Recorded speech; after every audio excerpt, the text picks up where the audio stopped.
Great show tonight. Matthew Perry from Friends is on his way out from the new movie Blue Crush. Michelle Rodriguez is there. I like Michelle. Yeah, she's cool. She's cool. And performing a song from their debut CD, Dirty Sexy Nights in Paris. Audio Vent will perform as well. Let's go. How about tomorrow? Tomorrow night, actor Martin Sheen will be here, and Anna Nicole Smith. Yes, that Anna Nicole Smith, and Snoop Dogg. You can't get more diverse than that. You got the president, a rapper, and Anna Nicole. How are we going to get that? Snoop Dogg will perform outside for our Lincoln Garage concert series, and director Kevin Smith visits the largest collection of Elvis memorabilia in the world. We are right on top of what's happening. And Labor Day weekend, I'll be at the Casino Rama in Rama, Ontario, Canada. If you're in Canada, come up. August 30th, and on the 31st, I'll be at the Trump Taj Mahal, Atlantic City. So come by, meet the wife, say hello. All right, let's get right to it. My first guest just got an Emmy nomination for his work on the hugely popular show Friends, also starring in a new movie called Serving Sarah, which opens everywhere on August 23rd. Please welcome Matthew Perry, ladies and gentlemen.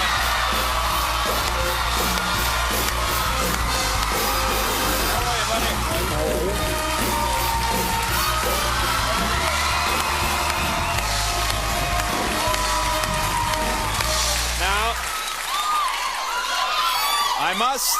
I must give you a compliment. We all know about the Emmy nominations, but a lot of people don't know you have not crashed a car for over a year. Is that correct?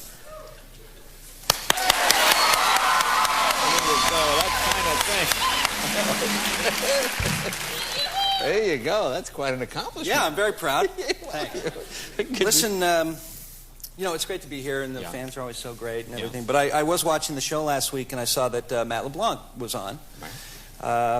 And, you know, his birthday was coming up, and you gave him a little present. You gave him a little puppy dog. I gave him a Chihuahua dog? Yeah, I thought that was very sweet. And my birthday is on Monday. Yeah. And I was just wondering, you know, what do you have for me, buddy? Well, I mean, did you think that I would perhaps give something to one friend and leave another one out? Is that what you think? Well, that was the fear. That was the fear.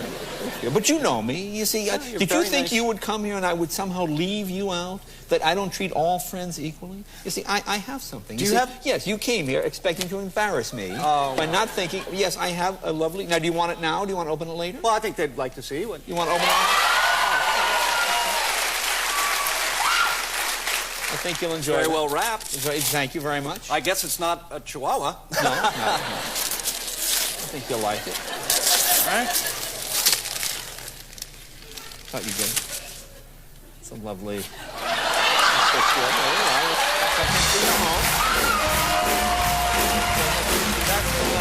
That's Matt right there. There's Matt. You see he's kissing the dog. Yeah, Matt, that's a very sweet moment for Matt. Yeah. And you see the frame, Aaron Brothers? Oh, it's an expensive frame. Yeah. So I'm going to put this right here. Yeah, I'll put that over my fireplace. A little bit later. Great.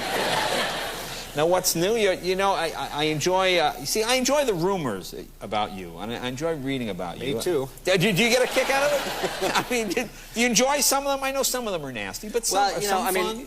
The fun thing is, you know, if you go by the tabloids for the last 4 months, right. I'm the father of Elizabeth Hurley's baby. I heard that. I've started drinking again. Oh. I have dated about 19 women that I've never met, right. And I'm engaged to Jennifer Capriati. Ah.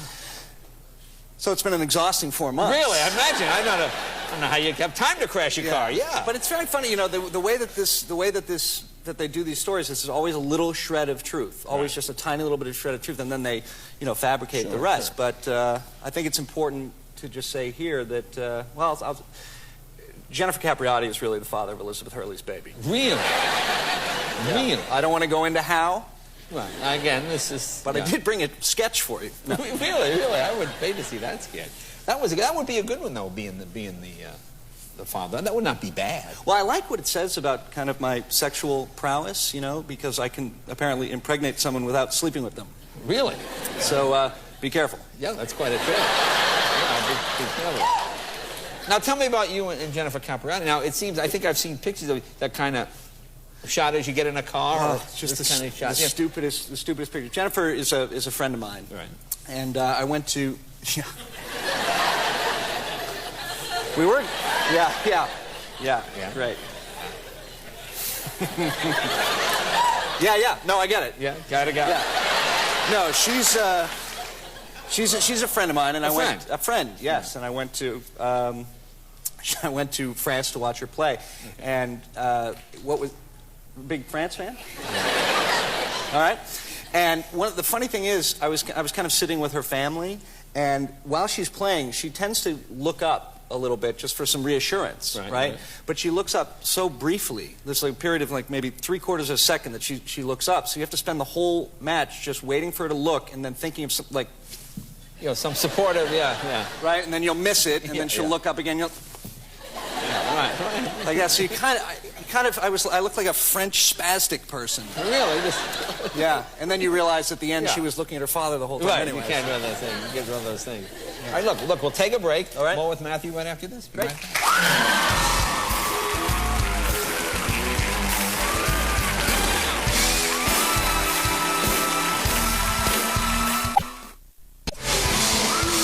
Welcome back. Talking with Matthew Perry, Serving Sarah is the movie. Now, you commented, you were watching Vicky, and you said, that's the job I would like. Yeah. Leading Vicky's the dance? just standing over there dancing for a living. Yeah. Are you a dancer by trade? Well, I wouldn't say I'm a dancer. I go to clubs sometimes and watch other people and make fun of them dancing. Really? Oh, yeah, that's that, yeah. But I can see why you think that, because most people say that I have the legs of a dancer.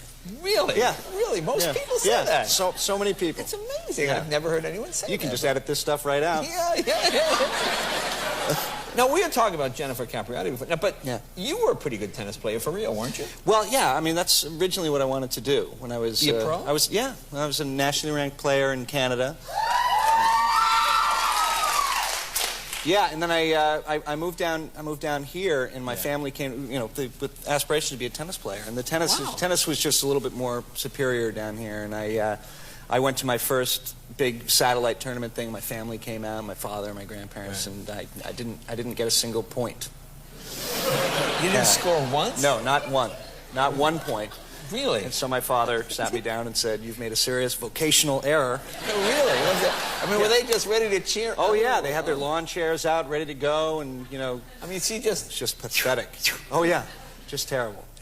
Just terrible. But now, as a tennis, as a tennis player, when I play with Jennifer, or I've been lucky enough to play with Agassi in some charity events and stuff, and it's been a lot of fun, and kind of getting back into the game now. Yeah. So it's been fun, and as a tennis player, I know I act better than those guys. Well, yeah, that's important. Yeah. It'd be more dramatic effect. Exactly. You can go in and can't believe I missed that shot.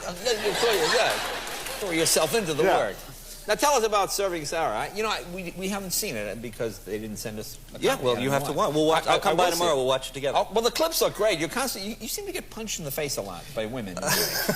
Somewhere, some studio decided that it was funny to watch me get beat up.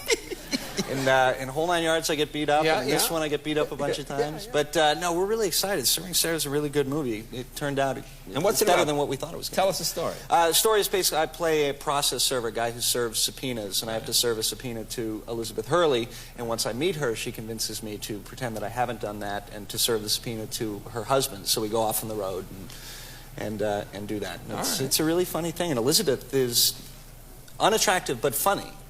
Really? Yeah. Not your type at all. Very, very displeasing to the eye, but she's got good comedic timing. I guess it really is in the eye of the beholder. But you do a lot of characters in this movie, right? Yeah, one of the good things, I did a little bit of research before we started the movie, and these process servers sometimes have to pretend to be other people to get where they need to go. Right. So it reminded me of a movie that I love called Fletch, where... the Chevy Chase. Yeah, the Chevy Chase movie, And so, we played around with it. Bunch of different characters, and I do a couple of impressions. And like who do you do impressions of people we know? Or well, I do an impression of Selma Hayek. Of Selma Hayek? Sure. Yeah. Really? Yeah. Well, I do. But I'm not very good at impressions, so I basically do their second cousins twice. All right. Okay. Go ahead. Can you give us a little? Selma, she talks like this, and everything is so big when she talks, and she Matthew, and she's a great actress. We did a movie together, And so at one point, one of the things I decided to do was do that accent. And I hope she's not mad at me. No, I'm sure she won't be. So as a process server, all you have to do is go like this, right?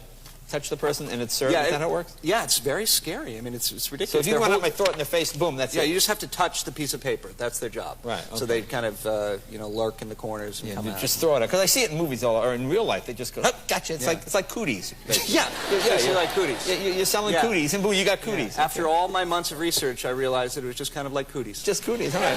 What's the scene we're going to see? What happens? Oh, this very funny. Cedric the Entertainer. Nobody funnier than Cedric. He plays my boss in the movie, and he's telling me that I need to go get Elizabeth Hurley. Let's take a look.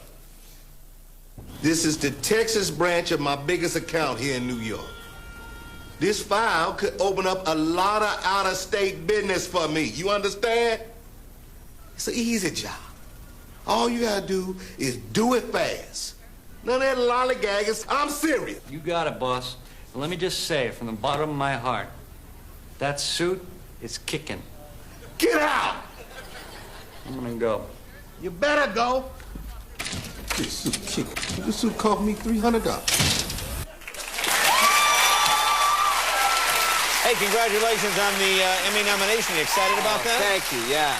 Yeah, it's really cool. The show did really well. Got some Emmy nods. And, Well, I mean, it's great 10 years later, because most shows, the first year, and then people kind of... But it's gotten stronger and stronger each year. Yeah, the writing has just been good, and luckily you guys seem to have taken us into your heart. Yeah. You know, they keep saying this is the last season, and everybody says this is the last season, and the cast and the crew say we're not doing another season, which opens the door for, you think there'll be another season? You know, that's the first time I've been asked that. Really? No, I think this is. This is it. You never say never, but we're certainly looking at this season as a whole year to really close off the stories. Just seal it all off. Very well. Close up the apartment. Huh? Yeah, close up the apartment. It'll be a sad day, but it's going to be a really emotional time. And good luck at the Emmys. Thanks, buddy. Matthew, thank you very much. Matthew Perry. We're right back with Michelle Rodriguez right after this.